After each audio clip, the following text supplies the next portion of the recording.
Effectivement, comme à l'accoutumée, comme au début de la pandémie, depuis qu'on a reçu le premier cas en 2020, on savait que c'était une étincelle et à partir d'un cas, on peut avoir le début d'une épidémie, d'une endémie, d'une pandémie. Et cette fois-ci, on est au deuxième cas. Ce n'est pas une surprise, c'est une épée de Damoclès qui est au-dessus de nos têtes et on sait qu'avec le voyage, avec l'évolution des choses, l'économie, les étrangers qui viennent, obligatoirement, il y aura un cas, deux cas, trois cas, etc. Donc il faut minimiser, resserrer un peu le contrôle aux frontières, déjà qu'il est assez très sévère en Algérie. Et donc, ce n'est pas une surprise, c'est un SARS-CoV-2 avec une variante qui est l'Omicron, après Alpha, Beta, Delta, et maintenant on est à l'Omicron. La variété, c'est une variété qui se contamine très très vite, qui va très très vite, qui rentre rapidement à 70% de plus que le variant Delta dans les bronches.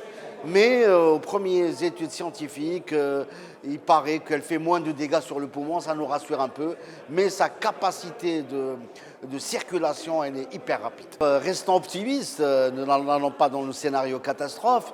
Si on se resserre un peu dans les mesures barrières, si on revient au basique, à l'utilisation du masque, de la distanciation, du lavage des mains, éviter les regroupements dans les trucs fermés, etc. Et aller surtout à la vaccination en masse, je pense qu'on n'aura pas peur de cet Omicron. Par contre, ça c'est un préalable important. Les deux grandes armes pour lutter contre ce virus inconnu, contre cette maladie inconnue, c'est les mesures barrières et la vaccination. Il y a 13 millions de doses qui ont été utilisées. Il y a quelques doses, quelques milliers de doses qui sont en vente, mais on a le temps de les écouler. Notre objectif, c'était d'atteindre les 70% d'immunité fin décembre 2021, mais je pense que ça sera mission impossible et on est déçus parce que réellement il y a un recul, il y a un refus de la vaccination de la part de nos citoyens. Et j'espère que ce n'est pas un souhait, encore une fois, que cette vague, parce que cette épidémie évolue par vague, et même la peur dans la communauté évolue par vague. À chaque fois qu'il y a les pics, les gens ont peur, ils vont se faire vacciner un peu plus vite.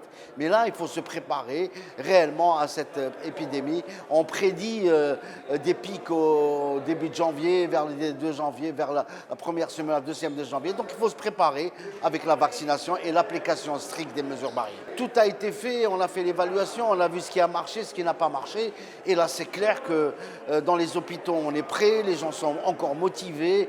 Mais écoutez, même les pays les plus puissants du monde et ceux qui ont des capacités sanitaires plus que le nôtre souffrent ces temps-ci parce qu'on a vu des 100 000 cas par jour en Allemagne et en France ces jours-ci et qui sont au bord de la rupture et qui vont même reporter les fêtes de fin d'année auxquelles ils tiennent beaucoup. Donc pour vous dire la gravité et le vent de panique qui a soufflé dans le monde entier. Au début, on disait 70% de vacciner, ça fera l'immunité collective. Là, on parle de 98% de la population. Donc pour vous dire, à chaque fois qu'il y a un variant nouveau qui se développe très vite, même s'il n'est pas aussi dangereux que le Delta, mais déjà on augmente le pourcentage de vaccinés. Donc les pays qui sont vaccinés à 85%, là, ils sont à 100 000 cas. Donc alors, qu'est-ce qu'il en est des pays qui sont vaccinés à 24-25%? Donc vous voyez un peu le ratio qui est dangereux quand même parce qu'on n'a pas encore l'immunité recherchée. Ce n'est pas la solution et ce n'est pas à l'ordre du jour parce que quand même il faut vivre, il faut savoir vivre avec le virus, il faut relancer l'économie, relancer le social. Ça fait 2 ans de souffrance et de martyrs de toute la population qui n'arrive pas à voyager, qui n'arrive pas à sortir, espaces fermés, confinement. Donc la solution, c'est de vivre la philosophie qu'on doit adopter, c'est de vivre avec le virus en appliquant les mesures barrières et en allant se vacciner en masse.